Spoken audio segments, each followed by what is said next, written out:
Savoring suffering. You can't hurt me. COVID-19 gave me immunity. We're all here. We should all share with each other. You know, we're stronger together. We're better together. Not home together. Fuck that. Forget that. COVID-19 has really showed me something, though, that people appreciate me, and it has showed me that I have had to step up, because I cannot make an impact, an influence, or the income that I want in this world if I am like everybody else. And when I say savoring suffering, I'm savoring the social suffering. That's the thing. I want to thank David Goggins for his book, Can't Hurt Me, because he reminded me that I got this, because I have been through so much shit in my life, and on the other side of dealing with my own shit, when I was talking about dormant demons, my dormant demons, you have to watch that episode, but my demons were dormant, and they really started, like, these motherfuckers started doing jumping jacks and push-ups and shit, and getting stronger during homelessness, and now I sleep outdoors, because home is a condition of the heart, and I'm home, baby, I'm home. Thank you so much, everybody, for watching and commenting. You made me better, because you know, because I know that people trust me, and trust takes time, and I've built up trust with you doing this YouTube channel, and that makes me want to do even more, so thank you. But you know, it's, you know, these dormant demons that I had basically was that I was not capable of doing anything right, that I was worthless, that I was stupid, that and I sort of believe I'm fat. Well, I guess I always did on some level, even when I was 110 pounds like I am now. I always think, like, a lot of times I feel fat, even though I know I'm not fat, you know what I mean? Like, I have a little gut, but I have some fat, but I'm not fat. I'm not obese, you know? So I lost 240 pounds, so I have to remind myself, you know, and I have to eat healthy, because it feels good, and I don't really feel fat when I eat healthy, you know what I mean?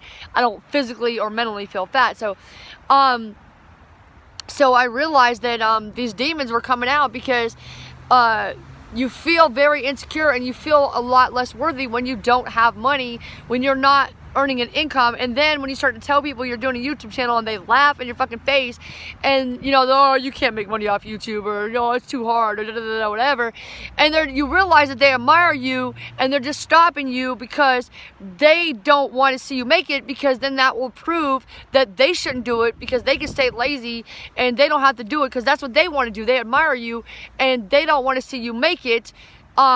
Consciously or unconsciously, they're trying to stop you, because they want to keep their excuses, you see, and because they're insecure. And so if other people are afraid to talk to people, I'm risking rejection every day just by speaking to people.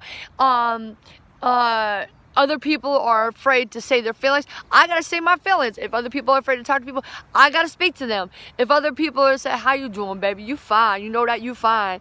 I gotta do that. Everybody's afraid to do that. You know, so everybody's afraid to hug people. I hug people. Fuck it. During COVID-19 has been the most challenging time. You know, my worst fears came out during COVID-19. The fears that these people that I love so much, that there were some people that actually cared about me.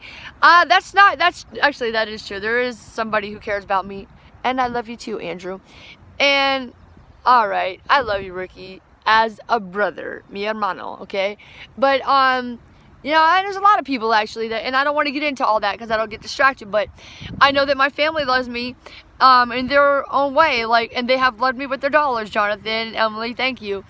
And because you guys trust me, and you see that I'm doing this for you, you can trust me now. And because I've been doing so well with these speeches, you know, but during that happened, I found out actually that, no, to go back is what I was saying, that I found out that my worst fear is that there are a lot of people that I care about that don't care about me, and that's fine, because a lot of people are not going to actually care about you, but I still love them. I love new people. I love them with my actions, with my words, you know. What else do we have, you know?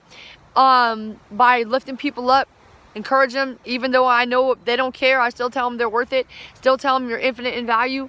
But nobody can make you feel inferior without your consent, but no one can make you feel worthy without your consent either. If you believe on some level that you're worthy and somebody tells you, then you're going to believe it.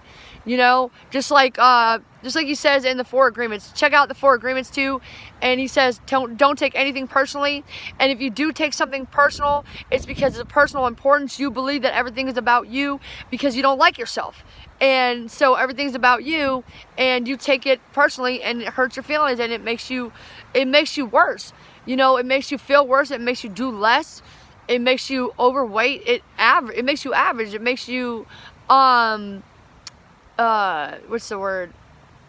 It makes you feel like you're lacking in every area. But that's because you're not giving yourself. You're not giving the things that you have, the gifts that you have, you know? So, you have to savor the suffering, knowing that the more suffering you get, the more peace you're gonna have.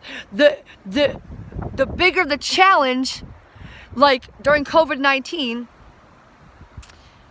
plugging my stuff in, traveling, doing my YouTube channel, speaking when there's people constantly surrounding but never adding any value to my life, I have realized that the bigger the challenge, the greater the victory. So savor the suffering. Go and talk to people. Ask their names. Remember their name. When you see them, say their name. Say, what's up, Adam? What's up, Liberty? What's up, Jenny? You know, say hi. Jenny, don't you lose my number. Sing songs to them. You know, just show them that they're loved. Show them that they're special, they're valued. Somebody cares about them when they're not around, you know, because obviously you think about them when they're not around if you can remember names, right? So go out and risk that rejection, because on the other side of all that pain is prosperity and abundance. And the more you give, the more you will receive.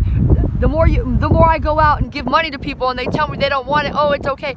It's not about me. They don't feel worthy. But when I give money and they receive it and they're grateful for it, it makes me feel good. It makes people feel worthy. That's why I do it. So that's why I need more money.